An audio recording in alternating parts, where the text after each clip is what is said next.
प्रशांत महासागर में एक भयानक भूकंप आया है जिसने दुनिया भर में शाब्दिक और लाक्षणिक रूप से सदमे की लहरें भेजी हैं। तो आज हम इस विशिष्ट आपदा की संरचना का विश्लेषण करेंगे। इसकी शुरुआत बस इस संख्या से होती है 8.8। इससे पहले कि आप कुछ और जानें, यह संख्या आपको बताती है कि हम किसी अविश्वसनीय रूप से शक्तिशाली भूकंप से जूझ रहे हैं। और यही वो संदर्भ है जो वास्तव में मायने रखता है। ये सिर्फ एक बड़ा भूकंप नहीं था, ये हमारे ग्रह पर आया सबसे शक्तिशाली समुद्र के नीचे का भूकंप था। जापान में 2011 में आए उस विनाशकारी भूकंप के बाद से मुझे यकीन है कि हम सभी को यह घटना अच्छी तरह याद है। तो हम इससे कैसे निपटेंगे? पहले हम भूकंप को देखेंगे, फिर उसके बाद आए सुनामी को। हम इस विज्ञान में उतरेंगे कि पृथ्वी इस तरह क्यों हिलती है। इसकी तुलना 2011 की उस आपदा से करेंगे और फिर हम जमीन पर मौजूद वैज्ञानिकों की एक बेहद डरावनी चेतावनी पर पहुंचेंगे। ठीक है, तो चलिए सीधे मुद्दे पर आते हैं। यह विशाल भूकंप कहां से आया और इसे इतना शक्तिशाली कैसे बनाया? चलिए ठोस आंकड़ों पर नजर डालते हैं। आंकड़े 1 काफी नाटकीय कहानी बयां करते हैं, है ना? रूस के कामचुटका प्रायद्वीप के पास 8.8 तीव्रता का एक मेगा थ्रस्ट भूकंप आया। लेकिन आपको पता है, इस सूची में सबसे महत्वपूर्ण विवरण इसकी गहराई है। केवल 25 से 30 किलोमीटर की गहराई पर यह चीज खतरनाक रूप से उथली थी। और यही एक समुद्र के नीचे के भूकंप को, पानी के एक विशाल स्तंभ को हिलाने और बड़ी सुनामी लाने की भयानक शक्ति प्रदान करती है। और ठीक यही हुआ। उस उथले हिंसक झटके ने समुद्र के एक विशाल हिस्से को विस्थापित कर दिया। एक सुनामी पैदा हुई और ये दो मुख्य तटरेखाओं रूस और जापान की ओर तेजी से बढ़ी, और हमने जो देखा वह वास्तव में दो अलग अलग प्रभावों का परिणाम था। इतना करीब होने के कारण उन्होंने 3 या 4 मीटर ऊंची लहरें देखी, जो कि 10 से 13 फीट के बराबर है। नुकसान हुआ। दूसरी ओर जापान में लहरें बहुत छोटी थी, लेकिन 2011 की यादें इतनी ताज़ा थी कि उन्होंने कोई जोखिम नहीं उठाया। ट्रेनें रोक दी गईं और सबसे अहम बात, सबकी नजरें उनके परमाणु ऊर्जा संयंत्रों पर टिक गईं। अच्छी खबर यह है कि ये सभी सुविधाएं सुरक्षित बताई जा रही हैं। लेकिन इतना बड़ा भूकंप सिर्फ 2 देशों को प्रभावित नहीं करता। पूरा प्रशांत बेसिन मानो सांस रोके बैठा था।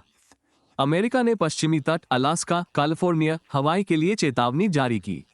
पूरे महासागर में फिलीपींस, ऑस्ट्रेलिया और न्यूजीलैंड जैसे देश हाई अलर्ट पर थे। यह इस बात की एक कड़ी याद दिलाता है कि कैसे महासागर के किसी सुदूर कोने में हुई एक घटना आधे ग्रह को खतरे में डाल सकती है। तो हमने क्या और कहां के बारे में तो बता दिया। अब सबसे दिलचस्प बात, क्यों? आखिर वहां क्या हो रहा है जिससे इतनी ऊर्जा निकल रही है?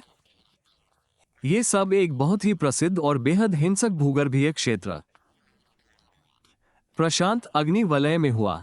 आपने शायद इसके बारे में सुना होगा। यह घोड़े की नाल के आकार का एक विशाल क्षेत्र है जहां टेक्टोनिक प्लेटों का एक समूह लगातार एक दूसरे से टकरा रहा है।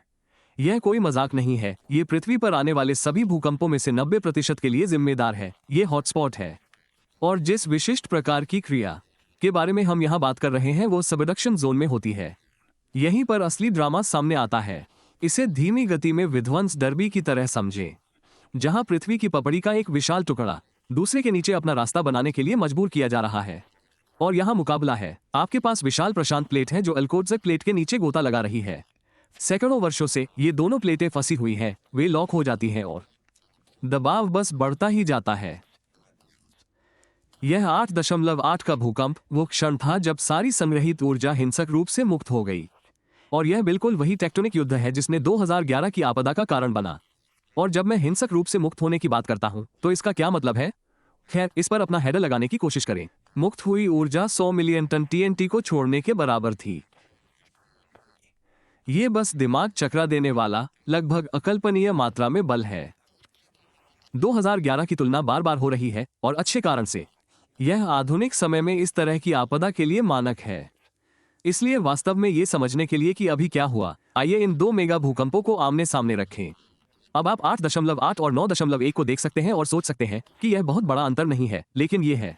भूकंप का पैमाना लघुगणकीय है, जिसका अर्थ है कि 9.1 8.8 की तुलना में लगभग 2 गुना शक्तिशाली है। और आप प्रभाव में उस क्रूर अंतर को देख सकते हैं।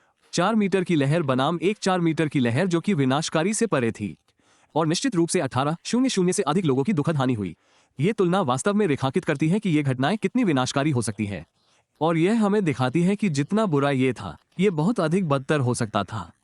लेकिन कहानी यहीं समाप्त नहीं होती, क्योंकि जैसे जैसे वैज्ञानिक संख्याओं का विश्लेषण कर रहे हैं, एक चिंताजनक संभावना आकार लेने लगी है। और यह वो उदाहरण है जो आपको ध्यान देने के लिए प्रेरित करता है। विशेषज्ञ चेतावनी दे रहे हैं कि 8.8 तीव्रता का ये भूकंप इस विशिष्ट फॉल्ट लाइन के लिए बड़ा नहीं हो सकता है। वे कह रहे हैं कि इसने प्लेटों के बीच की पूरी सीमा को नहीं तोड़ा है और इसका अर्थ यह है कि अभी भी वहां बहुत अधिक मात्रा में तनाव जमा हो सकता है जो अपने क्षण की प्रतीक्षा कर रहा है। तो व्यवहारिक रूप से इसका क्या अर्थ है?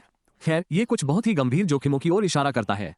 सबसे पहले, ये बहुत वास्तविक संभावना है कि इस क्षेत्र में और भी बड़ा भूकंप आ सकता है, शायद निकट भविष्य में। दूसरा, पूरा क्षेत्र रूस, जापान और द्वीप महीनों तक एक उच्च जोखिम में रहने वाला है। और तीसरा, ये हमें कुछ कठिन सवाल पूछने पर मजबूर करता है कि हम बड़ी सुनामी के लिए कितने तैयार हैं, खासकर रूस के सुदूर पूर्व के उन दूरदराज के इलाकों में। इसलिए हम वहीं पहुंच जाते हैं जहां से हमने शुरुआत की थी। बस अपने ग्रह की अपरिष्कृत शक्ति के प्रति विस्मय में हमने अभी अभी एक असली राक्षस को गहरे से उभरते देखा है, लेकिन सारा विज्ञान यही संकेत दे रहा है कि यह शायद बस शुरुआत थी।